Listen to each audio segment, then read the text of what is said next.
ang aking pastor. Hindi ako magkukulang.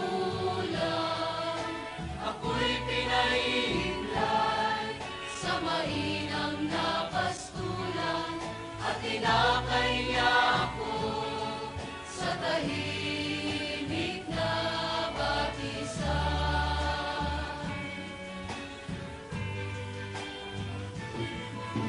Binibigyan niya ako niyang bagong kalakasan at sangayon sa pangako na kanyang binitiwan sa matuwid na landasin.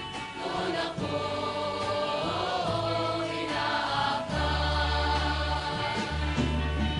Kahit lang na ang iyo'y tumatahak sa kahit lang, hindi ako matatakot pagkat ika'y kaagapan. Ang tungkod mo at pangaro ang gabay ko at sanggalang.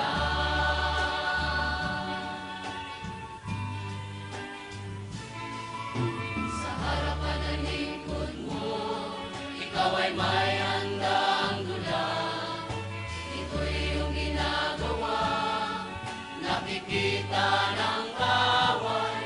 Nalulugod ka sa akin, na ulo ko ay langisan, at pati ng saro ko ay iyong inaabang.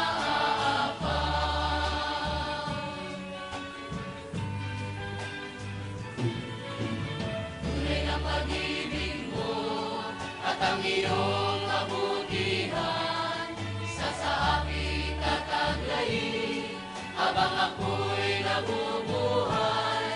Doon ako